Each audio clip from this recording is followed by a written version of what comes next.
नाटी दुल्हन। मयंक की बीवी नेहा की हाइट बहुत ही कम थी। वो इतनी नाटी थी कि लोग उसका कई बार मजाक बना देते। अरे नेहा, तेरे लिए तो मुझे किचन में टेबल रखना पड़ेगा। माँ जी, इतनी भी नाटी नहीं हूँ मैं, और हाँ, हिल्स पहनकर तो बिल्कुल आपके बराबर आ जाती हूँ। अरे तेरे पापा ने महंगी कार का लालच दे दिया, वरना तो मेरे बेटे के लिए लंबी लंबी लड़कियों की लाइन लगी थी। क्या बताऊं तुझे, कटरीना फैल थी उनके सामने। पर माँ जी, आपका मयंक भी तो हाइट में कौन सा अभिषेक बच्चन की तरह है जो कटरीना मिल जाती। वैसे भी मेरी और इनकी जोड़ी तो राम सीता की जोड़ी है, राम सीता की। एक दिन सभी खाना खा रहे होते हैं, तभी माँ, दाल बहुत अच्छी बनी है, जरा और देना। रुको जी, मैं लेकर आती हूँ, किचन में है, वैसे भी मैं खड़ी हूँ। ये सुनकर सास हंसने लगती है। तुम खड़ी हो या बैठी, एक जैसी लगती हो।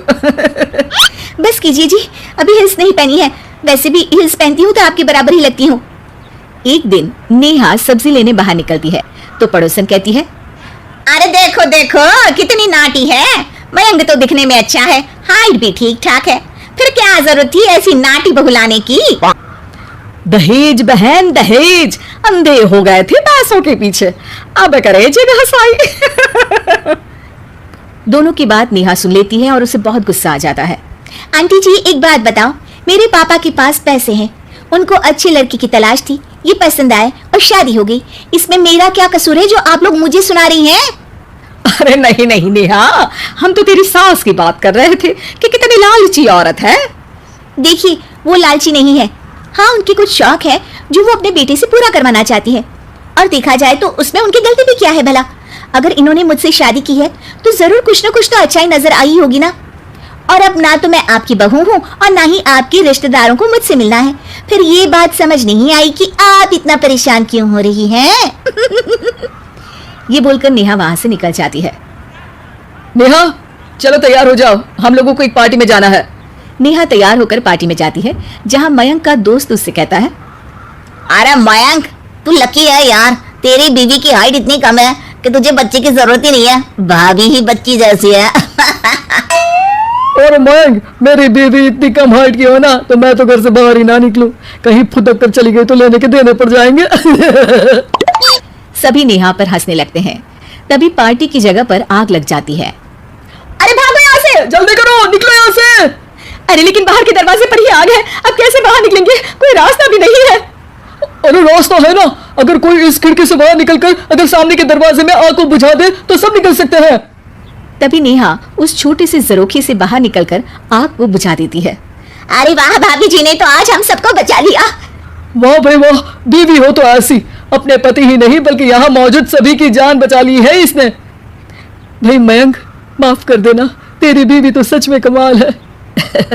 मुझे ये बात पता है और मुझे मेरी बीवी पर गर्व है। नेहा मुस्कुराकर अपने पति की तरफ देखती है।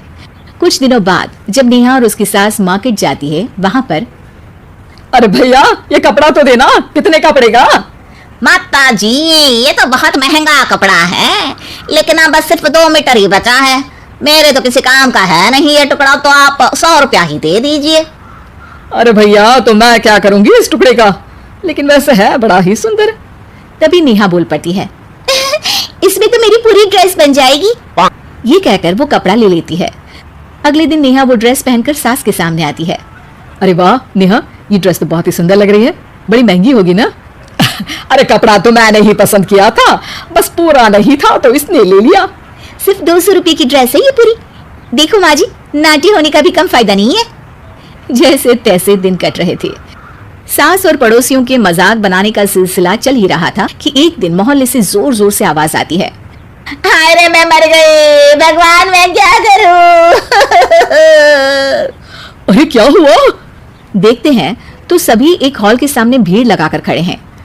मेरा बेटा प्रिंस गड्ढे में गिर गया है। पड़ोसन जोर जोर से रोने लगती है कि तभी वहां नेहा आ जाती है। रोइए मत, मैं प्रिंस को लेकर आती हूँ। ये बोलकर नाटी सी पतली सी नेहा गड्ढे में घुसकर बच्चे को बाहर ले आती है। अब क्या था, एक बार फिर नेहा के लिए पूरा मोहल्ला तालियां बजाता है। मुझे माफ कर दो नेहा, मैंने तुम्हारी हाइट का कितना मजाक उड़ाया था। कोई बात नहीं मौसी, प्रिंस ठीक है, ये बात है। अब वो दिन आता है जब सास नेहा की तारीफ करती है। वाह बहू वाह, तेरी तारीफें सुन सुनकर तो मैं खुश हो गई। आज तो तूने ये साबित कर दिया कि समाज में इंसान अपने रंग रूप और लंबाई चौड़ाई से नहीं बल्कि साहस और हौसले से काबिल कहलाता है। मुझे माफ कर देना बेटा।